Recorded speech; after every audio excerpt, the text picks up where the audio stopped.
அனைவருக்கும் வணக்கம்.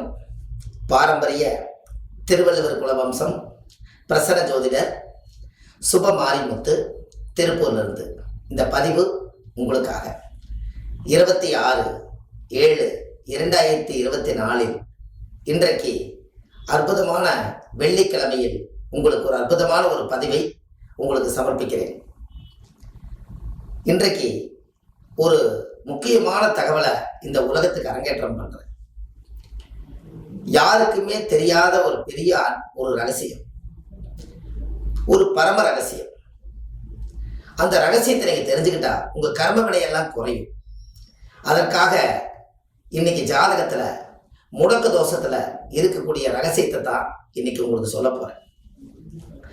யாருடைய ஜாதகத்தில எல்லாம் முடக்கு தோஷம்னு ஒண்ணு வந்ததோ, அந்த முடக்கு தோஷம் எப்படி வந்ததுன்னு கேட்டீங்கன்னா, ஒரு அப்பா சூரியன் என்ற நட்சத்திரத்துக்கு ஒரு ராசி முடங்கி போகும்.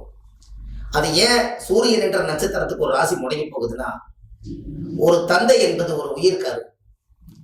ஒரு அப்பாவுடைய உயிர் கருவில் இருந்து உருவாயிட்டான். ஒரு அம்மாவோட கர்ப்பத்துல பனிக்கூடத்துல கரு உருவாகி 10 மாசம் கிளம்பிச்சு ஒரு குழந்தை வெளியில வருது. வெளியில வரும்போது அந்த குழந்தை எந்த பாவமே செய்யல. அதுக்கு என்னன்னே தெரியாது இந்த உலகத்தை பத்தி. இந்த குழந்தை ஃப்ரெஷ்ஷா பிறக்கும் போதே ஒரு ஜாதகம் லக்கணமே முடங்கிருச்சுன்னா, இந்த முடக்கு தோஷம் லக்கணத்துமே முடக்கிருச்சுன்னா, அந்த ஜாதகர் எந்த ஒரு காரியத்தையும் தலையெடுக்கெடுக்க இயங்க முடியாது. அப்போ அந்த முன்னோர்கள் அந்த காலத்துல அப்பா கட்டிருக்கக்கூடிய கர்மாவை நம்மளுடைய பிள்ளைகளுக்கு டிரான்ஸ்ஃபர் பண்ணிட்டா, இந்த டிரான்ஸ்ஃபர் பண்ண கர்மா தான் நம்மளை வந்து சுத்திக்கிட்டே இருக்கு. அப்போ இதை எப்படியாவது இந்த கர்மா தோஷத்தை இதை நிவர்த்தி பண்ணினாத்தான் பிறந்த குழந்தையுடைய எதிர்காலம் அதோடைய முடக்கு தோஷமாக நிவர்த்தியா. அப்ப அது நிவர்த்தி ஆகிறதுக்கு ஒரு சரியான பாதை நம்மளுக்கு வேணும் அல்லவா. அப்போ அந்த காலத்துல முன்னோர்கள் 21 தலைமுறையில இருந்துதான் ஒரு கர்மாவை கொண்டு வந்தாங்க.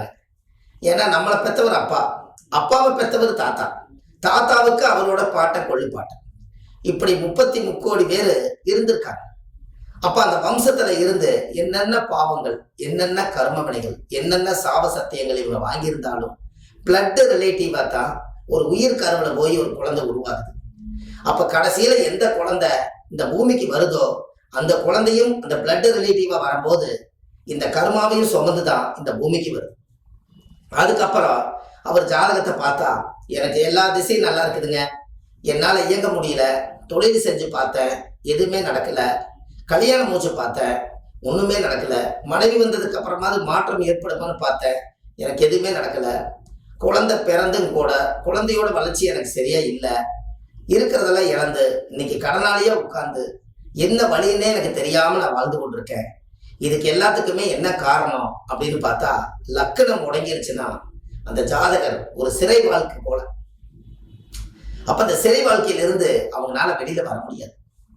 அப்ப எவ்வளவு கஷ்டம். அப்ப இந்த முன்னோர்கள் எல்லாம் அந்த காலத்துல செஞ்சதை அவங்கவுங்க பரிகாரத்தை தேடிக்காம அப்படியே யதார்த்தமா வாழ்ந்துட்டு போனதுனால கடைசி சந்ததி எதுவோ அங்கதானே வந்து டெபாசிட் ஆகும். இதுதான் ஊழ்வினை கர்மா என்று பொருள். அப்போ இந்த ஊழ்வினை கர்மா எப்படி போய் உட்கார்ந்துருக்குதுன்னு கேட்டீங்கன்னா, அப்பாவுடைய சொத்து பிள்ளைக்கு தானா, அப்பாவுடைய பாவம் பிள்ளைக்கு தானே. அப்ப இந்த கர்மாவில இருந்து அவங்க வெளியில வரலைன்னா கடைசி காலத்து வரைக்கும், அவரோட ஆயுள் காலத்து வரைக்கும் கர்மா என்னன்னே தெரியாமலே போயிருந்தேன். அப்போ ஒரு ஜோதிடர்னால கண்டிப்பா ஒரு வழிகாட்டியா இருக்க முடியும். அப்ப அந்த ஜோதிடர் எதனால வழிகாட்டியா இருக்க முடியும்னா, அவங்க ஜோதிடர்கள் வந்து கடவுள் நவக்கிரகத்தினுடைய தூதர்கள். அவங்க கண்டுபிடிச்சு எங்க போனா இந்த பரிகாரம் சரியாகுங்கிறது கண்டிப்பா ஜோதிட உலகத்துல ஒரு விஞ்ஞான பூர்வமான உண்மையான விஷயங்கள் உலகத்துல இருக்கு. அப்ப யாருடைய ஜாதகத்தில எல்லாம் லக்கணம் சூரியன் என்ற நட்சத்திரம் எதனால எடுத்தீங்க? சூரியனை யாரு? அப்பா. ஏன் சந்திரன் என்ற நட்சத்திரம் எடுத்திருக்கலாம்ல, ஏன் எடுக்கலைன்னா சூரியன் அப்பா. அப்பாவுடைய உயிர் கரு போய் அம்மா கர்ப்பத்துல உருவாகாம எந்த குழந்தையும் பிறக்காது. அப்ப சூரியன் என்ற நட்சத்திரம் தான் கரு நின்ற நட்சத்திரம். கருன்னு என்ன? அதாவது வந்து 10 மாசத்துக்கு முன்னாடியே கரு ஒரு உயிர் வந்து கருவில பனிக்கூடத்துல உருவாகும் போதே உங்களோட ஜாதகத்தை நீங்க எடுத்து பாருங்க. பாதசாரத்துல சூரியன், சந்திரன், செவ்வாய், புதன், குரு, சுக்கிரன், சனி, ராகு, கேது இருக்கும். அதுல சூரியன் நின்ற நட்சத்திரம் எதுவோ அதுதான் அப்பாவோட உயிர் கருவோய் நின்ற நட்சத்திரம். அங்கதான் உயிர் பதிவு உருவாகுது. அந்த நொடியிலேயே கருவை உருவாக்கிருச்சுன்னா அந்த நொடியிலிருந்தே பாவ பதிவு உருவாகும். இது எவ்வளவு பெரிய ரகசியம்! இது மக்களுக்கு எளிமையா சொன்னா தானே மக்களுக்கு புரியும். எத்தனையோ பேர் விஞ்ஞானபூர்வமா கண்டுபிடிச்சு அவங்க வாழ்வாதாரத்தை உயர்த்திக்குவாங்க. ஆனா பாமர மக்கள் கைவிட்டுருவாங்க. பாமர மக்களுக்கு என்னன்னே தெரியாது.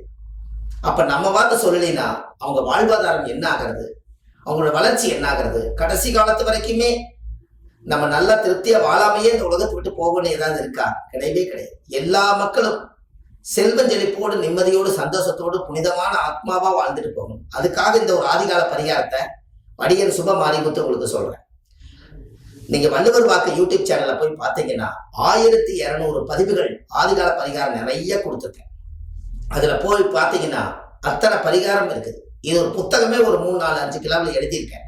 ஒரு ஜாதகத்துல முடக்கு தோஷம் அப்படிங்கிறது என்ன அப்படின்னா, இந்த முடக்கு தோஷம் எல்லாம் கம்ப்ளீட்டா நிவர்த்தி ஆகணும்னா மதுரையில இன்மையிலும் நன்மை தருவார். மதுரையில இன்மையிலும் நன்மை தருவார். பெரியார் நிலையம் பஸ் நிலையம் அருகில், பெரியார் பஸ் ஸ்டாண்டு எங்கேன்னு கேளுங்க. கரெக்டாக இறங்கி ஒரு ஆட்டோக்காரர்கிட்டையோ அங்க பக்கத்துல இருக்கிறவங்ககிட்டயோ கேட்டீங்கன்னா இந்த அழகா சொல்லிடுவாங்க. இன்மையிலும் நன்மை தருவார் கோயில் எங்க இருக்குன்னு கேட்டீங்கன்னா சொல்லிடுவாங்க. கோயில் பேரே இன்மையிலும் நன்மை தருவார் தான். நீங்க கூகுள்ல சர்ச் பண்ணீங்கன்னா அது இன்மைனா என்ன, இன்மைனா இல்லை, நன்மைனா நல்லது. அப்போ இல்லாதவர்களுக்கும் நன்மை செய்யக்கூடிய கோயில் தான் இன்மையிலும் நன்மை தருவார். அதை இன்மை பிளஸ் நன்மை. அப்போ அப்பேற்பட்ட கோவில் இத்தனை காலமா அந்த அமைப்பு எத்தனையோ பேருக்கு தெரியாமலே போயிடுச்சு.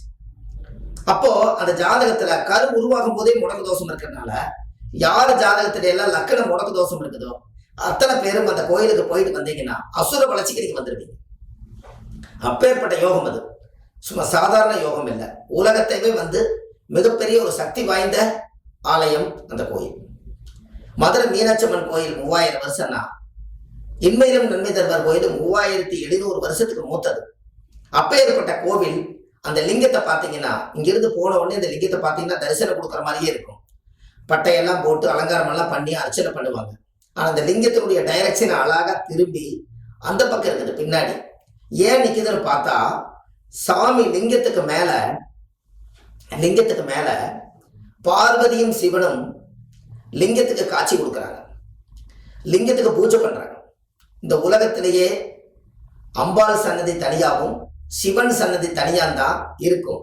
ஆனா இன்மையிலும் நன்மை தருவார் கோயில் போய் பார்த்தீங்கன்னா சத்தியம் சிவன்கிறது பார்வதியும் சிவனும் ஒரே கருவறையில இருந்து தன்னுடைய லிங்கத்துக்கே பாராயணம் பண்ணி அங்க வரக்கூடிய மக்களுக்கு அத்தனை பேர்த்துக்கும் 7 ஜென்ம பாவதோஷத்தை நிவர்த்தி பண்றதுக்குன்னு இந்த கோயிலை முன்னோர்கள் கட்டி வச்சிருக்காங்க.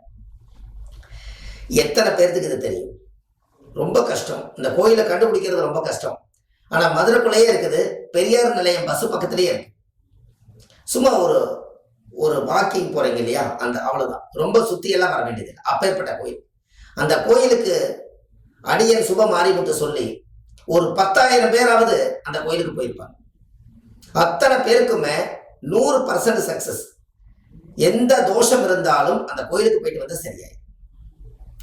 முன்னோர்களுடைய சாபம், முற்பிறவில செய்த பாவம், இந்த பிறவில செய்த பாவம், பூர்வ ஜென்ம கர்மா, 21 தலைமுறை சாபம், அந்த காலத்து நாகதோஷம், சர்ப்பதோஷம், கால சர்ப்ப தோஷம், செவ்வாய் தோஷம், திருமணமே ஆகாதவங்களுக்கு திருமண தோஷம் எல்லாம் அங்கதான் நிவர்த்தி ஆகுது. குழந்தை இல்லாதவங்களுக்கு போயிட்டு வந்தோடனே குழந்தை கருத்தரிச்சிருது.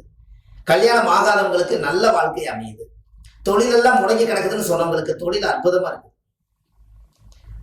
உடல்நிலை சரியில்லை, நோயாளியா இருக்கேன், எந்த மாத்திரை சாப்பிட்டாலும் எனக்கு சரியாகலன்னு சொல்றவங்களுக்கு போயிட்டு மாத்திரை சாப்பிட்டா பிரமாதமா வேலை செய்யுது. ஒரு பயங்கரமான வைப்ரேஷன் உள்ள கோயில். திருச்செந்தூர் முருகன் கோயில் எப்படி இறங்கி போய் ஒரு பாதாளத்துல போய் முருகனை தரிசனம் பண்றீங்களோ அதே மாதிரி இது பாதாள லிங்கமா தான் இருக்கு. அது இங்கிருந்து பார்த்தா தெரியாது. நீங்க இறங்கி போய் பார்த்தீங்கன்னா அந்த சுவாமியோட சக்தி அவ்வளவு இருக்கு. அங்க நவகிரகம் சக்தியுள்ள ஆதிகால நவகிரகம் இருக்கு. கால பைரவர் மிகப்பெரிய ரொம்ப பவர்ஃபுல்லான கால பைரவர் 3000 வருஷத்துக்கு முன்னாடியே கால பைரவர் உள்ள பிரதிஷ்டை ஆயிட்டாங்க. வெள்ள விநாயகர் அங்க இருக்காங்க.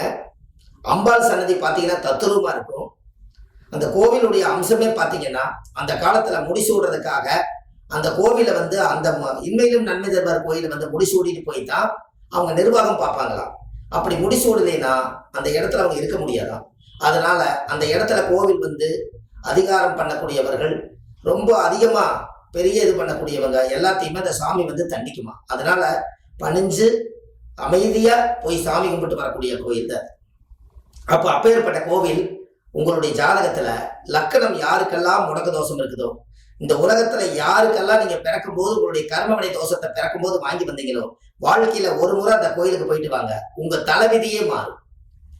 உங்களுடைய ஜாதகத்தை கொண்டு போய் வச்சு சாமி கிட்ட தேங்காய் வளம் பூமாலை கல்கண்டு வாங்கி அர்ச்சனை பண்ணி ஜாதகத்தை ஒரு முறை வச்சுட்டு வாங்க. 9 நவகிரக தோஷ நிவர்த்தியா. அவ்வளவு பெரிய அற்புதமான கோயில், வாழ்க்கையில நினைச்சு பார்க்க முடியாத கோயில்.